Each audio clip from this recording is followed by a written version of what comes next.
Assalamualaikum warahmatullahi wabarakatuh. Selamat siang atau selamat pagi, mungkin di beberapa tempat lainnya, atau mungkin bahkan selamat malam.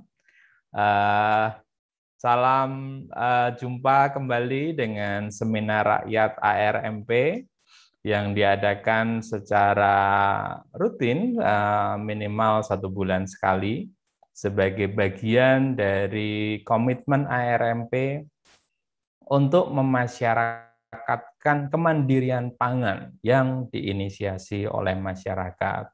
Seperti sudah sering disampaikan bahwa ARMP membuat program-program baik yang berbayar maupun tidak, yang tujuannya adalah meningkatkan kemandirian pangan di masyarakat, sehingga masyarakat itu know your food, know your farmer. Kenali makananmu dan kenali petanimu atau siapa yang menghasilkan pangan. Karena kan bisa jadi tuh bahwa kita mengetahui sebuah jenis makanan yang baik, namun kita belum mengusahakannya sendiri sehingga kita harus membelinya. Oke, makanan itu baik, tapi apakah itu dikelola dengan baik juga di farmnya sana, di pertaniannya di sana? Mungkin labelnya meyakinkan. Nah, asal memang tahu dan yakin bahwa itu memang baik, maka tentunya itu baik. Tapi tentu akan lebih baik lagi jika makanan yang baik tadi itu adalah kita hasilkan di sekitar kita sendiri, kita kelola sendiri, dan apa yang menjadi kebutuhan kita sehari-hari tersebut, dan memang sering kita konsumsi tersebut, itu adalah berasal dari ladang kita sendiri, lahan kita sendiri, dan sehingga kita tahu persis kualitas dari pangan tersebut. Nah, tentu yang akan menjadi pertanyaan berikutnya atau isu berikutnya adalah, tapi kan nggak tahu gimana caranya untuk bisa bercocok tanam di lahan yang sedemikian sempit ini, Mas, gitu kan? Oh, jangan khawatir. Bahwa berkebun lestari alam itu bisa diwujudkan di kondisi lahan apapun, di kondisi yang sempit bisa, bahkan di yang tanpa tanah pun bisa. Nah, ini kebetulan sekali bahwa hari ini kita akan mendengarkan cerita dari Kak Almira di Jakarta. Di Jakarta loh ini loh ya, bukan di Bogor, bukan di Bandung yang tanahnya luas seperti itu. Ini mereka berkebun lestari alam di Jakarta. Nah, kalau berkebun mungkin banyak lah yang melakukan praktek berkebun, namun lestari alam dengan memperhatikan aspek-aspek, dengan memperhatikan perspektif kelestarian alam. Nah, ini yang akan menjadi menarik dan kita akan belajar dari Kak Almira. Dan juga nanti kita juga akan belajar juga dari Kak Liung di Bandung. Nah, dua-duanya ini, Kak Almira maupun Kak Liung ini dua-duanya di tengah kota nanti. Ya, di tengah pemukiman lebih tepatnya. Jadi bukan di ladang yang luas, bukan di lahan yang luas. Nah, kalau Kak Liung nanti akan cerita tentang lebih ekstrim lagi, bukan di pekarangan tapi di atap gedung. Jadi tanpa tanah, bagaimana mengupayakannya dan bagaimana mendesainnya. Sekali lagi, bukan sekedar berkebun, namun berkebun yang memperhatikan aspek-aspek kelestarian alam. Yuk, kita sapa dulu ya, Kak Almira.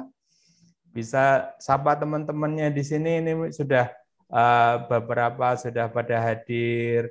Oh, ada Mas Riwi. Ya, Mas Riwi nih. Supporter. Ya, ya, Mbak Mira. Oh, suaranya tadi sempat Assalamualaikum terputus. semua, Ya, Mas Chandra, Mas Waalaikumsalam. Liung. Ya, juga Ya, halo. ya Kak Liung di Bandung nih ya. Di rumah ini, Ya, Pak. iya Pak, di rumah. Oke. Baik. Tadi seperti sudah saya sampaikan bahwa kita akan mendengar kisah dari beliau berdua ini.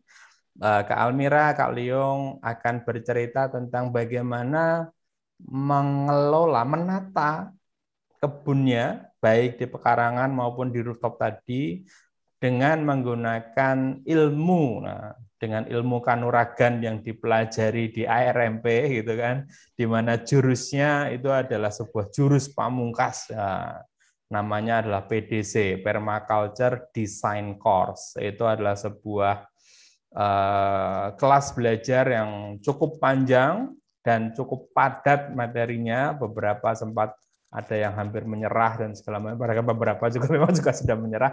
Nah, Kak Almira dan Kak Leong adalah termasuk dua dari sekian banyak dari peserta kelas PDC yang telah menyelesaikan kelasnya dengan sebaik-baiknya, dan kita akan dengarkan kisah mereka dari mendesain lahannya dengan menggunakan metodologi PDC ini, dan kemudian mungkin kita juga akan bisa dengar kisah prakteknya saat ini. Baik, kita dengarkan dulu yang pertama. Kita akan dengarkan dari Kak Almira. Untuk perkenalan, saya persilahkan langsung dari Kak Almira sendiri saja ya. Halo, Assalamualaikum warahmatullahi wabarakatuh. Selamat pagi teman-teman. Perkenalkan, saya Almira. Di sini saya mau cerita tentang pekarangan Bona. Saya bukan seorang ahli, hanya mau cerita tentang perjalanan dan proses dalam mengelola lahan di rumah ini dengan cara pandang yang lebih lestari alam. Oke, langsung aja kita ke slide pertama. Identitas lahan. Teman-teman bisa lihat di sini ada gambar denah rumah, yang di kotak biru itu posisi rumah saya. Di depannya itu ada jalan 2 jalur, yang di tengahnya ada island, tempat juga kita bisa menanam sesuatu. Posisi pekarangannya ada di bagian depan rumah. Lalu, rumah ini dulunya sejarahnya dia sebuah rawa ya, lalu tahun 86 baru dibikin perumahan. Terus satu rumahnya dan tanahnya ini saya kontrak sama sahabat saya.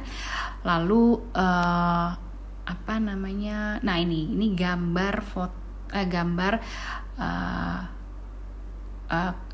gambar kondisi lahannya sebelum PDC. Jadi kalau teman-teman lihat nih, udah banyak tanaman, jenis-jenis tanaman berbagai jenis ya. Ada sayur, ada timun, ada cabai, ada daun jeruk, ada nikir, ada kangkung, ada rimpang-rimpangan, lalu macam-macam lah, dan banyak juga tanaman-tanaman liar juga yang bisa dikonsumsi. Terus ini ada strawberry juga, ada polybag, and then ada beberapa lubang biopor yang sudah dibikin, tapi memang lokasinya masih scattered pada saat itu. Oke, ada space kosong, tempatnya bagus, kena matahari cukup, aku taruh situ. Ini space-nya cukup luas, bisa aku taruh situ. Ini masih kosong, keisi, aku taruh situ. Gitu. Jadi belum ada konsepnya, belum ada konsepnya lah ya. Lalu ini luas kebunnya sekitar 20 meter persegi gitu. Selanjutnya di slide selanjutnya itu ini foto-foto kondisi sebelum ikutan kursus Permaculture Design Course yang aku ikutin di ARMP. Nah, ini fotonya kondisi seperti ini. Ada, kalau misalnya teman-teman lihat di sini ada bunga telang yang ribut banget nih sebelah kanan di pagar. Terus maksudnya ini di foto yang paling pojok kiri ya.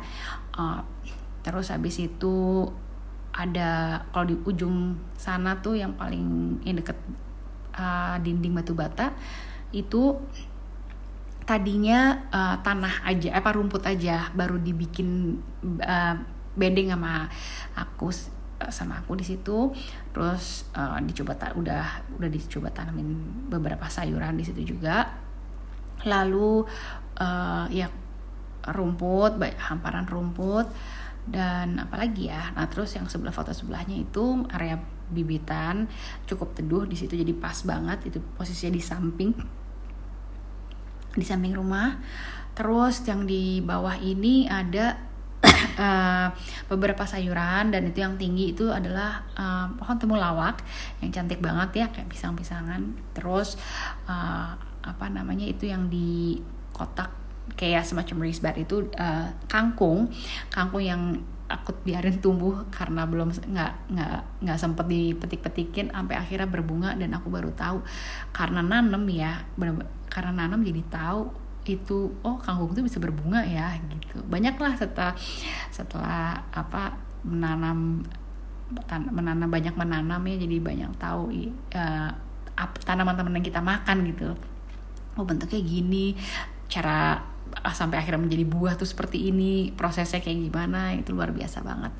Terus aku mau cerita itu yang tadi bedeng yang di ujung deket dinding itu kan memang baru dibuat, pH-nya asam. Hasil pengukurannya pH-nya asam di sekitar 5,5 sampai 6.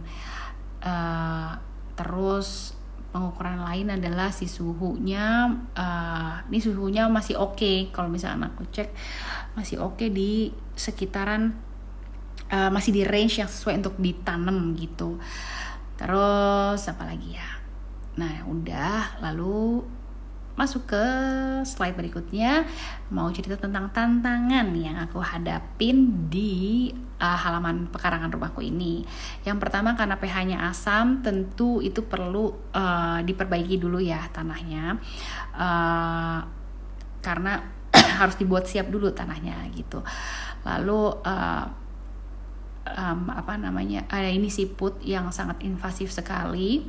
Dia waktu itu pengamatan di musim hujan, memang siput ternyata setelah observasi ya, salah satu hal yang perlu kita lakukan, prinsip pertama dalam permakultur itu memang dalam mendesain observasi dan interaksi. Jadi pas observasi banyak sekali nih siput, karena apa ya, ternyata dia datang banyak banget di musim hujan gitu. Itu aku baru tahu juga. Lalu ada terus selanjutnya limited knowledge about plant companion ya. Saya yang masih perlu di-upgrade karena supaya bisa tahu ini yang aku mau nanam ini cocoknya sama tanaman apa sampingnya kayak gitu-gitu. Itu masih perlu banyak belajar ya, karena masih limited knowledge-nya. Lalu yang sekundernya, ini rumahnya statusnya masih kontrak, sehingga nggak bisa terlalu leluasa untuk membuat eksperimen gitu. Kayak misalnya ya grey water sistemnya nggak bisa kan, karena mungkin ada perlu dirombak atau gimana. Terus abis itu ya kayak mau pasang talang hujan juga, itu kan harus nempel ke plafon kayak gitu kan. Terus habis itu ya kurang lebih gitu ya, jadi nggak terlalu, ya ada beberapa keterbatasan jadinya. Terus habis itu ini selanjutnya lokasi dapur yang jauh dari pekarangan. Posisi dapur tuh benar-benar di area paling belakang rumah, dan halaman adalah area paling depan gitu. Jadi jauh commute-nya ya. Yang enak kan sebenarnya karena ini sifatnya kebun dapur ya, kebun pangan kan emang enaknya ya yang paling deket lah dengan dapur gitu.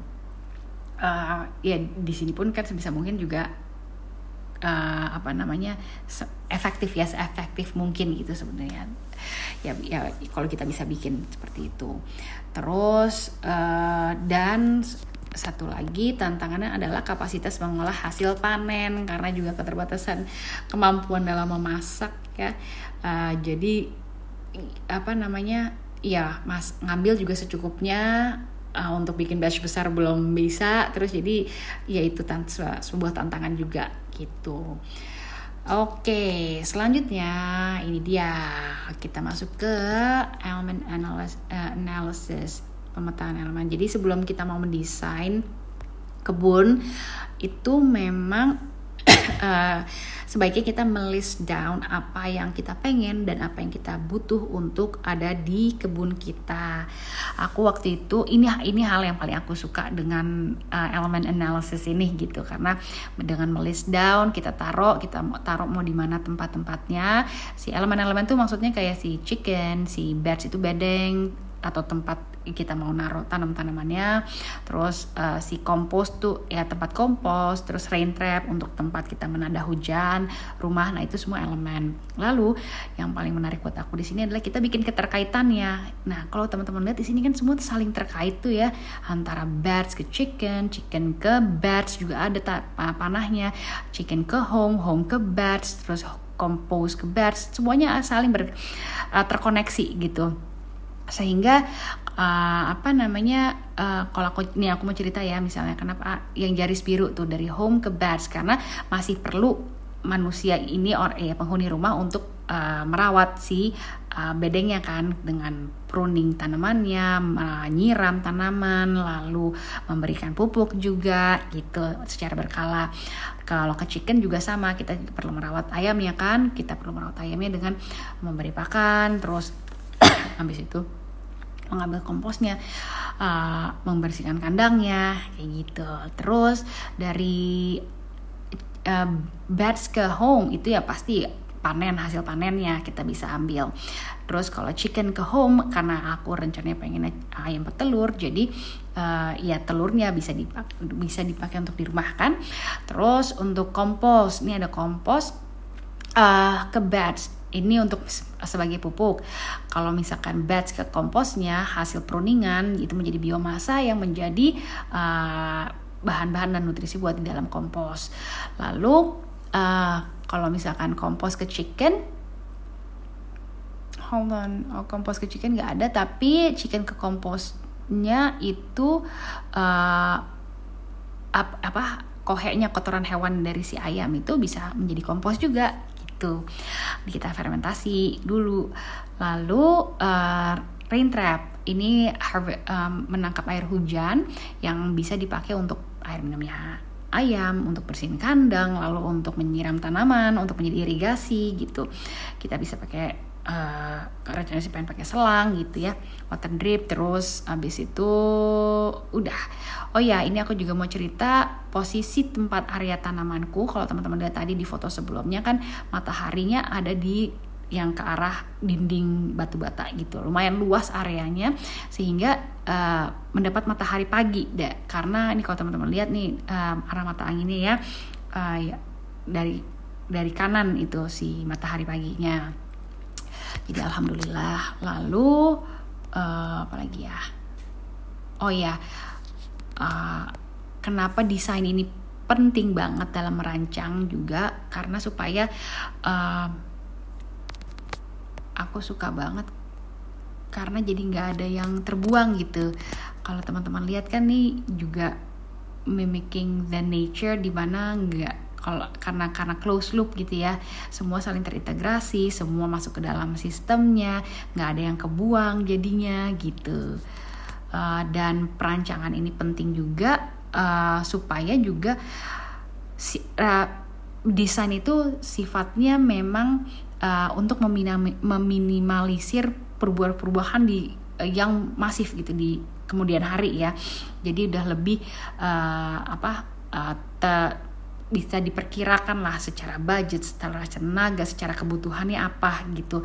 Walaupun desain ini sendiri bentuknya sifatnya dinamis gitu. Kita perlu membuka diri juga bahwa ini suatu saat akan ada perubahan, tapi dengan mendesain itu bisa meminimalisir perubahan yang masif gitu, yang malah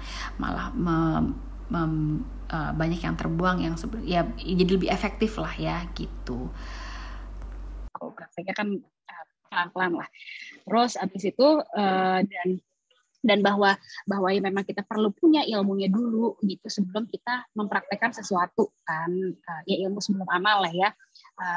Jadi memang dalam permaculture itu juga di-encourage bahwa bukan yang langsung praktek tanpa ada ilmunya juga boleh ya. Tapi juga di sini tuh kita juga di-encourage untuk cobain, buktiin sendiri. Jadi banyak kan kita dengar, oh katanya nih kalau misalkan kayak herb spiral nih, oh Min nggak boleh taruh di herb spiral. Terus abis itu cari tahu kenapa. Terus ya mungkin karena invasif. Oke, kita tes aja. Mungkin aja bisa benar teori tersebut, maksud cerita tersebut. Tapi at least kita yang mengalami sendiri. Terus misalnya kayak air hujan, banyaknya dibilang asam gitu kan.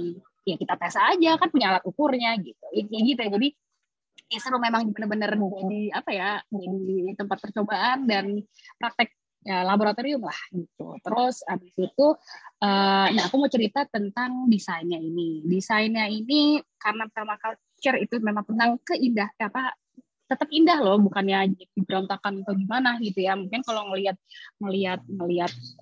apa namanya desain-desain permaculture kan ngeliat tuh kayak hutan, emang dibikin kayak miniatur hutan sih sebenarnya ya untuk menghadirkan ekosistem seperti hutan.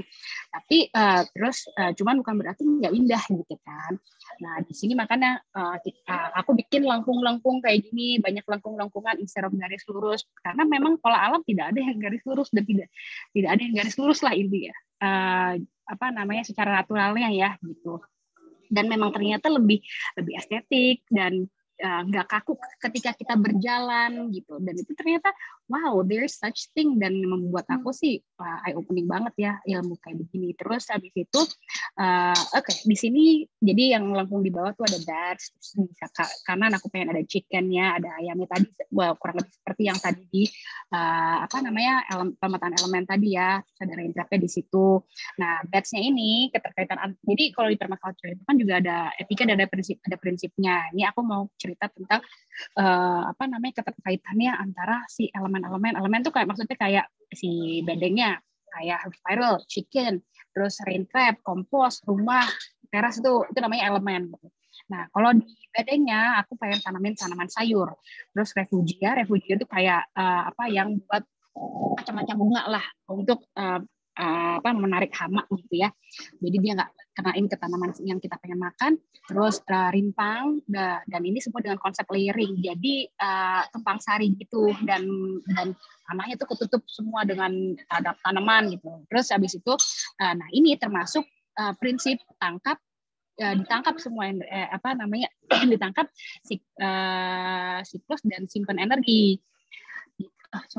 Ini untuk si matahari ya. Matahari itunya energi mataharinya ditangkap, disikluskan dan disimpan energinya untuk si tanaman-tanaman ini. Lalu bentuknya juga ada keyhole. Keyhole kalau ngelihat tuh yang di mana sih? Di dekat bats tuh ada yang kayak cekung ke dalam tuh, itu namanya keyhole. Dan curve ini menerapkan prinsip optimalisasi tepian dan ruang lalu dan keanekaragaman gitu, karena tepian-tepian banyak yang terlewatkan kadang, jadi kayak di pojok di sudut teras nih yang ada lengkungannya biasanya kan bisa aja tuh nggak keisi gitu. Nah ini kita pakai gitu. Jadi terus habis itu apa namanya, terus hasil panen untuk dapur. Nah hasil dari sayur yang tadi kita tanam, rimpang-rimpangan dan even bunga-bunganya itu bisa kita panen gitu kan, obtain yield. Nah prinsipnya. Lalu ada daun-daun kering untuk mulsa dan ayam. Nah itu menerapkan prinsip multifungsi di mana satu elemen bisa mempunyai fungsi yang lebih dari satu gitu. Terus yang ayamnya itu rencananya pengen bikin kandangnya bahannya dari bambu materialnya, itu penerapan prinsip sumber daya hayati. Lalu telur itu juga untuk obtain yield, kotoran dan komposnya, kotoran untuk kompos sehingga tidak meninggalkan waste gitu. Lalu ada rain trap itu aku rain trap tadi yang untuk rain harvest itu rencananya buat irigasi ya di taman gitu, irigasi pengennya pakai water drip sistemnya. Nah itu menerapkan sistem tangkap siklus simpan energi air kalau di sini ya, terus sumber air minum untuk ayam juga, jadi multifungsi lagi kan si rain trap ini gitu, selain buat irigasi juga bisa buat ayam. Terus habis itu apa namanya terus habis itu kompos itu dari ayam, daun-daun bisa dari ayam yang tadi dia kompos dari kotorannya si ayam, lalu dari daun-daun kering, terus dari kita aku juga pakai vermicompost, ada cacing, terus ada larva BSF. Nah itu penerapan prinsip support, jadi saling mendukung. Jadi beberapa elemen untuk mendukung satu fungsi, yaitu kompos gitu. Terus habis itu ada pupuk juga, bisa untuk pupuk juga, jadi multifungsi tuh si komposnya. Nah di sini kalau ngelihat tuh yang area agak luas itu rumput. Nah aku itu rumput dari awal ya, jadi aku biarin aja. Ini kan ada sebagian orang yang nggak mau rumput karena harus ngerawat, cabutin cabutin rumput liarnya. Tapi dalam kasus aku ini karena lahan juga nggak terlalu besar, ya ternyata juga I barely maintain rumputnya juga gitu, karena semua area selalu dikunjungi. Jadi kan kalau diinjak ya rumput liarnya juga nggak banyak ya gitu, paling ujung aja gitu. Terus habis itu terus tadi aku mau cerita juga tentang tanaman itu juga sebagai kenapa tadi prinsip tangkap energi, karena dia penyimpan energi matahari yang paling optimal gitu. Oke, sekarang mau cerita tentang identitas barunya si pekarangan Bona. Itu konsepnya sih basically aku cuman sebenarnya pengen menjadi ruang belajar yang fun gitu. Apa sih yang nggak fun tentang alam gitu, pasti kan emang itu paling itu fun banget. Jadi sama keluarga, dan emang ini pengen untuk keluarga ya gitu, menjadi ruang belajar yang fun untuk keluarga gitu. Di sini visinya itu membuat kebun pangan yang indah. Nah, jangan lupa tetap estetika perlu ya, dengan menerapkan etika dan prinsip permakultur. Lalu menjadi laboratorium keluarga dalam rangka belajar hidup selaras dengan alam. Kenapa laboratorium keluarga? Memang karena ya di situ anak-anak bisa hands on juga. Terus ya kerja sama aku dan suamiku, alhamdulillah kita sama sama ya interestnya gitu. Terus walaupun ya perjalanannya nggak bareng-bareng awalnya juga. Terus habis itu tapi tetap menjadi laboratorium keluarga dengan ya kita orang tua sebagai contohnya dulu gitu. Lalu misinya yang pertama untuk pengen menanam tanaman sayur untuk konsumsi keluarga dengan surplus yang dapat dibagi ke tetangga. Nah, ini tadi bisa menjawab untuk tantangan aku tadi tuh yang mengelola kapasitas hasil panen. Punya keterbatasan dalam kapasitas hasil panen ya. Terus mencoba beberapa metode untuk mengompos sisa bahan organik. Pengen nyoba yang BSF juga. Terus menampung air hujan dan memanfaatkannya sebagai sumber air untuk di kebun. Nah, terus habis itu berbagi pengalaman ke tetangga dan taman kompleks tentang menanam tanaman pangan, mengompos, memanfaatkan hujan kalau semua sudah terjadi. Tapi alhamdulillah ini aku ceritain nanti deh along the way ya. Kurang lebih gini identitasnya yang baru. Terus, nah ini dia fotonya, foto kondisi lahan setelah PDC. Ini tentang layoutnya ya. Nah, sebenarnya kan permakultur itu adalah pertanian yang menanam tanah instead of tanaman sebenarnya. Karena emang semulia itu tanah loh ternyata. Jadi ini tentang bagaimana kita menghidupkan tanah. Diawali dengan itu waktu itu aku dan kita bisa ngomongin ini dalam skala rumahan juga ternyata kan. Nah di sini misalnya aku mau cerita tentang si bedengnya ya. Di situ aku mau cerita dulu, tadinya kan pH-nya tuh 5,5 sampai 6 ya kalau lebih. Ternyata karena itu udah ada biopori, terus habis itu di tanahnya akhirnya tumbuhlah legum tuh tanaman-tanaman nitrogen fixer yang bisa menyuburkan tanah gitu. Jadi akhirnya ternyata pas aku cek lagi setelah PDC tuh sekarang sekitar 6,5 sampai 7 gitu ininya si tanahnya gitu. Terus lalu tanah juga jadi penyimpan air yang terbaik ya, yang sehat penyerapan air. Jadi kalau yang sehat penyerapan airnya maksimal gitu. Makanya tanah tuh krusial banget. Makanya kalau misalkan di permaculture memang yang digarap dulu tuh tanahnya gitu. Terus habis itu tentang tanah. Lalu nih yang muter-muter nih namanya herb spiral. Herb spiral ini aku lumayan ngotot nih pengen ada ini, bikinnya juga ini lapisannya dari kan yang si bedeng ini sama si herb spiral nih dan no-deck ya, jadi nggak pakai dicangkul gitu. Jadi lapisan pertamanya kasih kardus, lalu dia supaya si rumput-rumputnya nggak naik ke atas ya. Terus habis itu lalu habis itu dikasih daun-daun kering, terus habis itu dikasih tanah kohe sama atasnya kayu gergaji. Nah ini kalau teman-teman lihat semua tuh ada mulsanya. Mulsa tuh penutup tanah ya. Jadi tanah tuh memang harus di keep it moisture dengan di cover gitu. Nah, ada juga yang namanya kayak mulsa hidup ya, mulsa hidup tanaman. Nanti ke depannya tuh aku pengen banget kayak gitu dengan tumpang sari yang terjadi. terus nanti tutup sama daun-daun gitu, daun-daun yang bisa dimakan ya. Makanya aku udah di foto yang tengah tuh udah ada tuh sebenarnya bayam Brazil, terus udah ada aku tanamin bunga juga, ada zinnia, ada pacar air, terus ada bunga matahari, masih bibit semua nih ya. Terus ada kol, terus di situ ada juga yang agak tinggi, ada si wildberry, waktu itu dapat dikasih dari temen di kebun jiwan dulu. Terus habis itu kalau di herb spiralnya nih, lihat ya yang di kanan bawah itu apa namanya? Nah ini serunya banget sih herb spiral ini. Kita bisa menciptakan iklim mikro di sini gitu.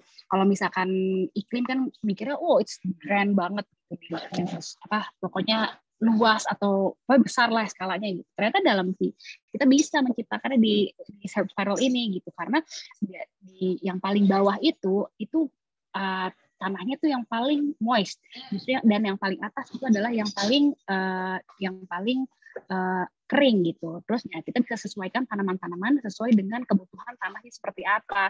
Nah ini yang paling bawah tuh ada serai biasanya ada mint. Ini belum banyak ya koleksi herbsnya aku.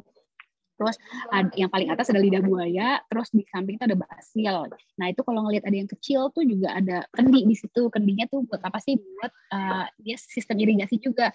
Jadi si airnya akan menguap ya dan membasahi tanah di sekitarnya gitu. Sebenarnya sih kalau yang umum yang pernah lihat tuh dia taruh di atas di tengah. Cuman aku tuh mikir juga kok kan yang atas harusnya dry ya, kalau dia ditaruh di atas ntar jadi moist. Tanamannya cocok nggak tuh dengan yang dengan dry soil? Jadi aku coba aja di eksperimen aja taruh di situ gimana efeknya terhadap si tanah di situ gitu. Terus habis itu baik, terus by the way ini apa namanya sebisa mungkin tuh juga material yang kita pakai tuh juga satu yang ramah lingkungan, dan dua kalau bisa pakai apa yang ada gitu. Permaculture memang harus coba pakai apa yang ada gitu. Nah sebenarnya kita berusaha kayak gitu, jadi emang terbiasa mulung nih sama teman-teman PDC. Wah sangat menginspirasi dalam hal memulung-mulung udah, dan itu seru banget ya, sangat memberikan kepuasan ketika berhasil. Terus iya, sebenarnya kalau di aku sih ini lapisan bawahnya si bata itu masih kan banyak yang lagi renovasi di tetangga. Waktu suamiku mintain gitu, terus tapi nggak banyak, akhirnya kita tambahin beli juga sih gitu. Terus yang bambu-bambu ini juga campuran antara kita dapat dari ladang sama ada juga yang beli. Lalu nah yang di kanan itu fotonya kalau teman-teman lihat itu ada ember bekas cat. Nah itu adalah si kompos. Ini kompos. Nah, yang ember atasnya adalah kita masukin sisa organiknya, dan di situ untuk nuggetnya BSF gitu. Nah, ada box di kanan tuh yang warnanya hijau kan. Nah, itu nanti si pupanya dari larva nanti dia berubah jadi pupa, dia nyari tempat yang kering, masuk ke dalam net itu gitu, nanti di BSF. Nah, habis itu kita bisa panen telurnya, terus ya untuk mungkin kalau kelebihan kita bisa jualin juga gitu. I don't know, cuman ya pengen nyoba eksperimen juga kayak gini, karena maggot itu BSF itu sangat cepat dalam mengurai sisa organik ya gitu. Terus kalau ngeliat ada si tong warna kuning tuh, itu sebenarnya tong sampah dari kompleks, cuma kita nggak pakai ya karena memang lagi usaha mengurangi meminimalisir sampah, dan jadi ini nggak kepake lah gitu. Terus jadi aku pakai aja buat nampung hujan. Nah itu ternyata kalau tadi ngelihat teman-teman ngeliat di desain aku itu kan si rain trapnya ada dekat sama kompos ya, tapi ternyata pas diobservasi lagi titiknya paling besar tuh di situ, paling deras di situ untuk nangkap hujannya. Nah karena tadi ini rumah kontrak, aku belum berani masang talang di situ, jadi ya tadahin aja di titiknya yang sebelumnya masuk gitu. Nah ini tapi masih proses untuk pasang selangnya, belum lagi masih proses lah, jadi aku belum ada fotonya untuk share. Lalu ini yang sebelah kiri ini juga masih perlu diberesin, itu mau jadi bedeng juga buat sayuran. Nah kalau teman-teman lihat yang di kiri atas itu tanamannya lumayan banyak. Nah itu adalah area untuk aku pengen bikin si kandang ayam di situ gitu. Nah, kandang ayamnya di sepanjang itu ini kurang lebih lahannya itu 1 kali 5 meter. Nah satu ayam itu perlu 1 kali 1 kalau nggak salah ukurannya. Nah, di sini udah ada gedi, ada daun jeruk, ada cabe, ada kelor, ada telang, ada alpukat, macam-macam lah di situ. Itu. Nah, terus habis itu oh iya, karena ini skala rumah ya, jadi tetap perlu perawatan kayak tadi pruning, siram, pupuk. Nah, terkait tadi tantangan aku yang kapasitas mengolah hasil panen itu, ya hasil pruning akan bisa menjadi biomasa lagi kan, bisa dipakai buat kompos lagi ya, gitu. Terus apa ya? Kompos BSF. Oh nih, kompos BSF-nya tadi si embernya kalau bisa dilihat tuh ember bekas tuh yang atas kan memaksimalkan apa yang ada ya, ember bekas. Terus yang bawahnya beli deh sama teman dari PDC aku ini. Kita bekerja sama lah ya sama teman-teman gitu. Terus habis itu apa lagi nih? Terus waktu itu karena kenapa aku juga alhamdulillah pas lagi jalan ke tempat kebun jiwa dikasih tuh magnetnya banyak banget. Terus akhirnya kita bikin towernya kayak gini gitu. Terus udah kalau untuk layoutnya begitu. Lalu untuk nah ini ya dengan setelah terjadi seperti dengan layout seperti ini, ekosistemnya udah terbentuk gitu. Alhamdulillah hadirlah teman-teman yang beraneka ragam ini. Masya Allah keren banget ya. Ini hewan-hewan sebagian yang aku temukan.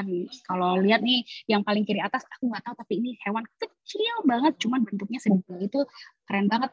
Terus habis itu ada kupu, terus bisa ada capung warna merah kayak gitu, lalu ada laba-laba yang kecil, super kecil gitu, warna kayak gitu, lalu ada kupu-kupunya warna-warni banget lah. Terus habis itu ada kumbang nih yang aku biasanya ngeliatnya di ladang gitu, di ladang atau di hutan gitu, yang lahannya luas. Baru sekarang aku bisa ngeliat ada di skala rumahan. Terus ada siput dan ada kadal juga. Nah sebenarnya ada cacing juga, ada kaki seribu, macam-macam ya sebenarnya.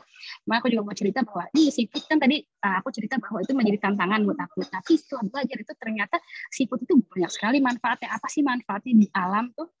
Ternyata mereka itu kan mereka berair ya, dan badan itu membawa mikroorganisme yang bermanfaat untuk di tanah gitu. Dan karena dia makan tanaman tuh, terus sehingga hasil pencernaannya dia itu yang dipakai sama cacing dan mikroorganisme di tanah. Jadi masya Allah.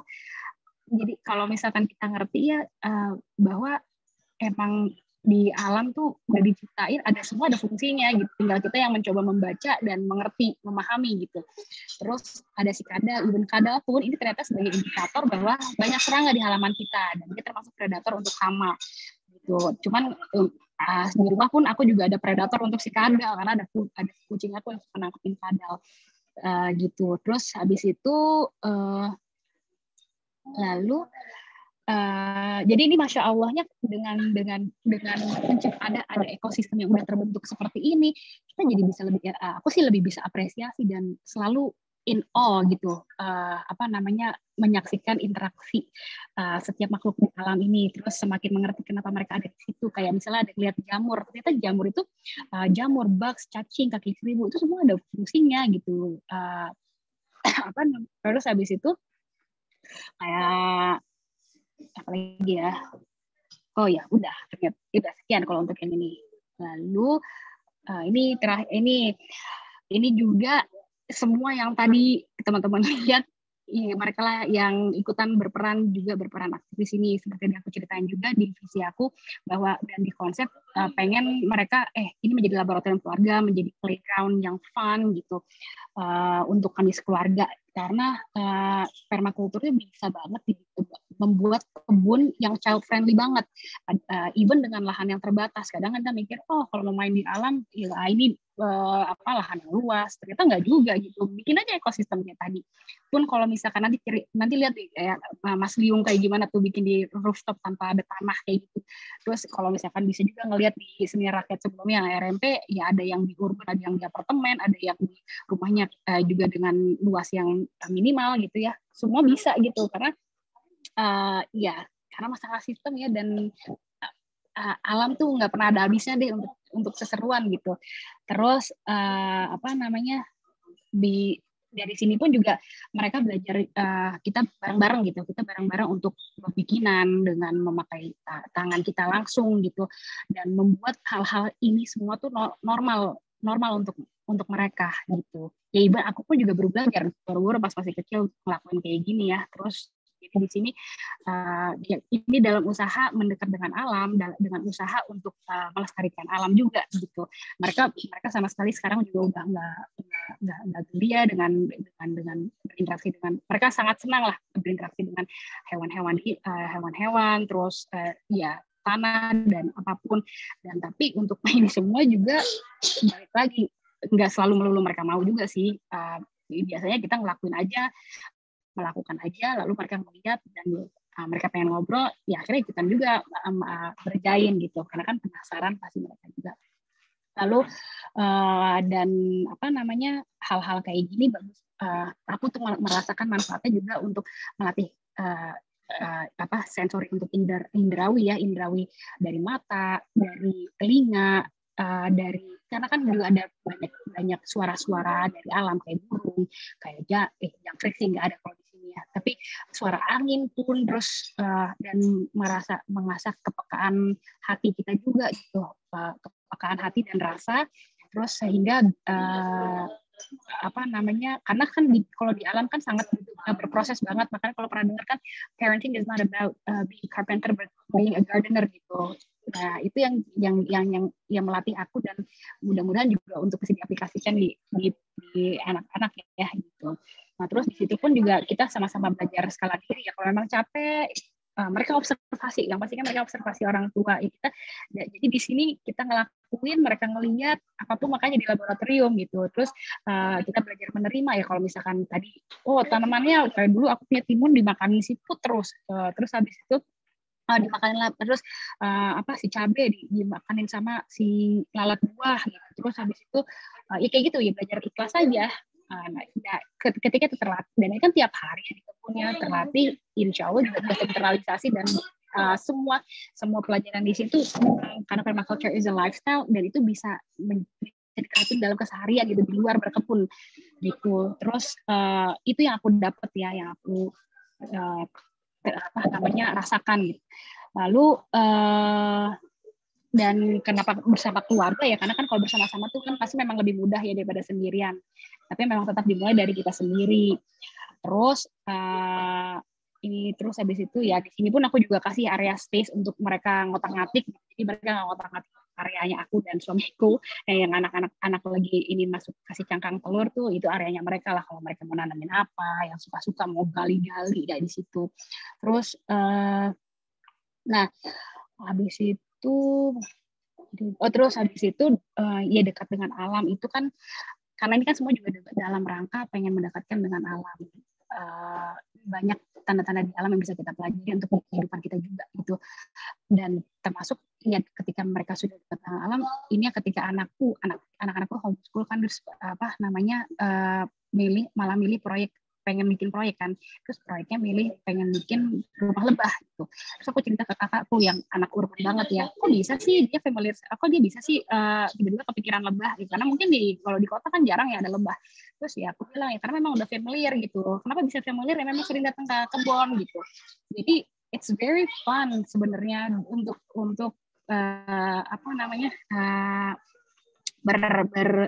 berinteraksi ya semua dengan makhluk-makhluk yang lain gitu.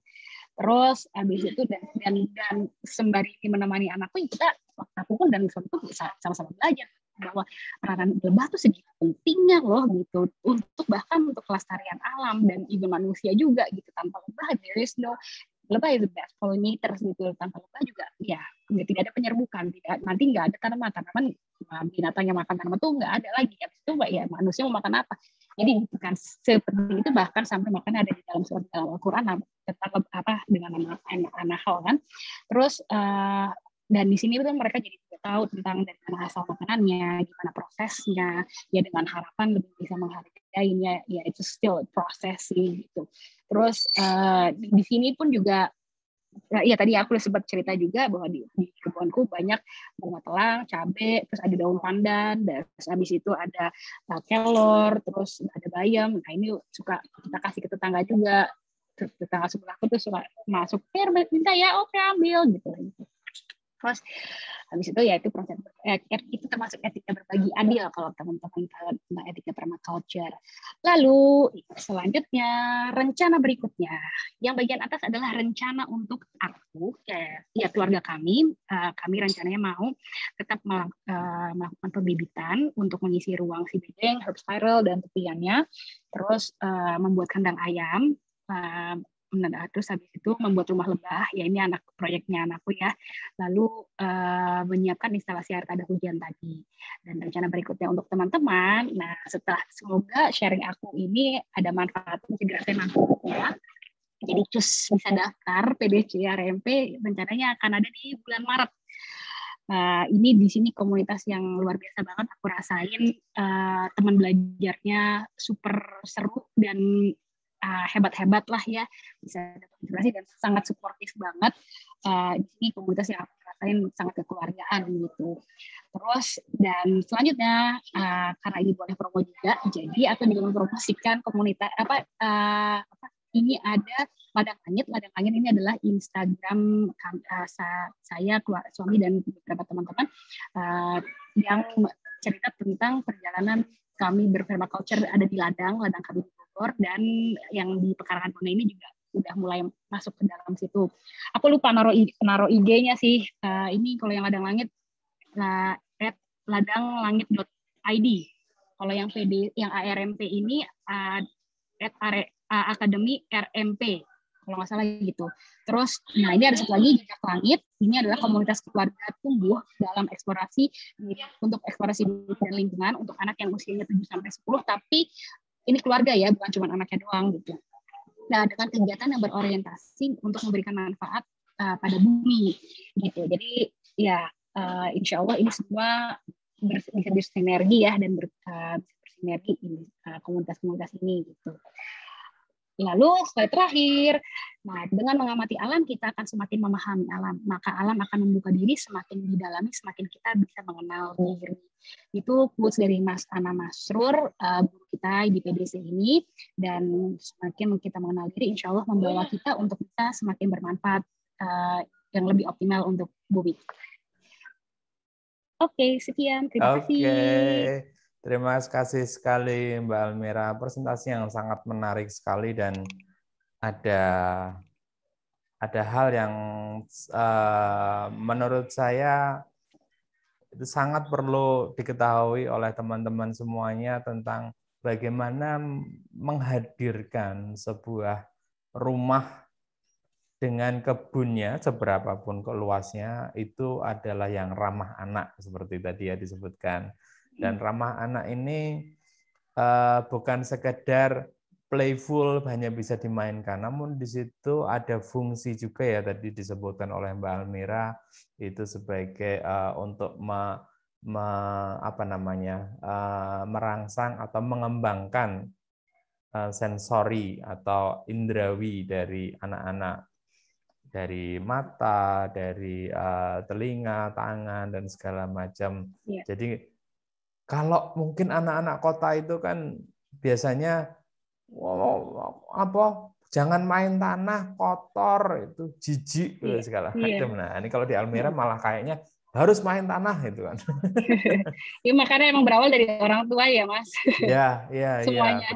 betul. Dan tadi menarik sekali yang disampaikan Mbak Almira bahwa ada kegiatan yang diselenggarakan oleh Mbak Almira dan teman-teman untuk mendampingi keluarga-keluarga tentang bagaimana memperkenalkan anak-anak dengan prosedur yang ramah anak, memperkenalkan anak kepada lingkungan, kepada alam. Silakan nanti dihubungi di IG-nya. Ya, dan bagaimana bisa berperan nantinya, insya Allah. Nah, itu penting sekali gitu. Karena nantinya juga tadi sudah ada yang menarik yang disampaikan oleh Mbak Almira adalah bagaimana anaknya kemudian mengungkapkan ketertarikannya tentang lebah. Gitu.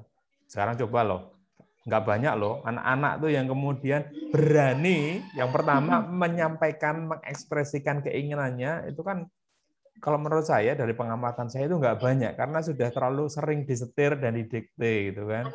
Ya. Harus begini, melakukan ini jadwalnya sudah padat gitu kan.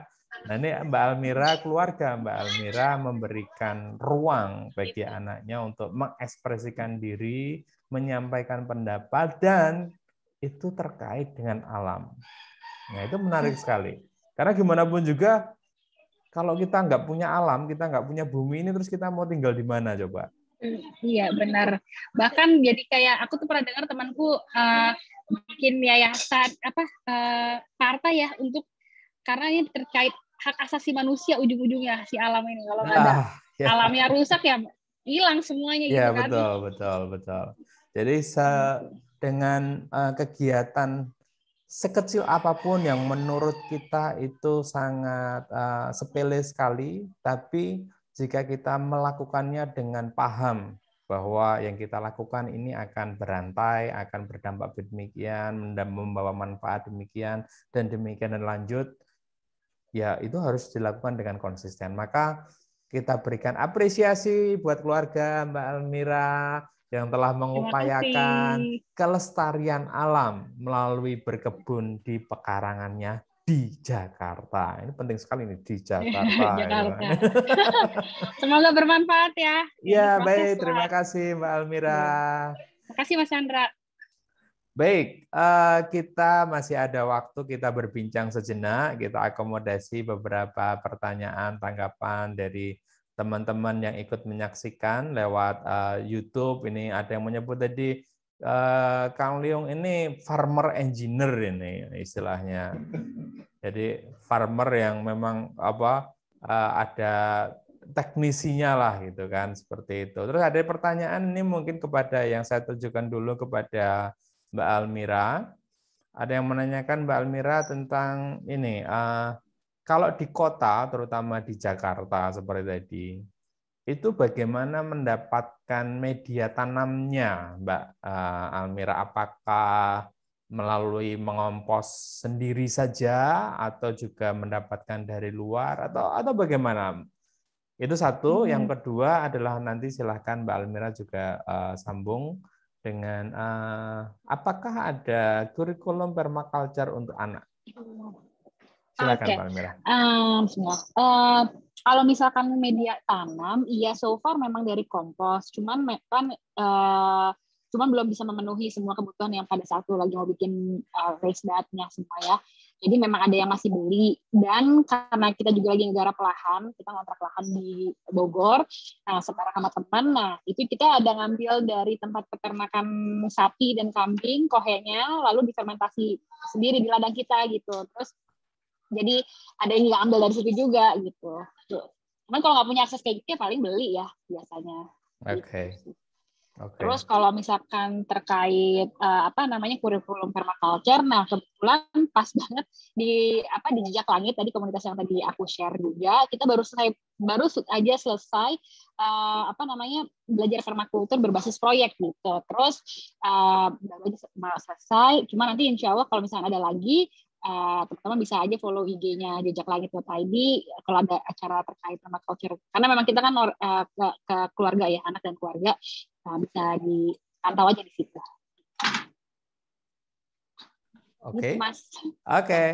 Oke, jadi sudah ada ya. Tadi ada pertanyaan yang terkait dengan kurikulum untuk anak. Nah, dari Mbak Almira dan teman-temannya sudah membuat suatu program yang nanti bisa teman-teman ikuti, yaitu berdasar proyek, mempraktekkan permaculture dan memperkenalkan permaculture berdasarkan proyek, menggunakan proyek yang akan dipandu oleh Kalmira dan teman-teman. Ya, jadi memang tidak ngoyo ya, tidak memaksakan diri ya. Kalian ya, itu penting sekali, dan itu memang salah satu pesan yang kita sampaikan kepada setiap pembelajar, baik kelas PDC maupun kelas Kotaka. Ini sekaligus saya menginformasikan bahwa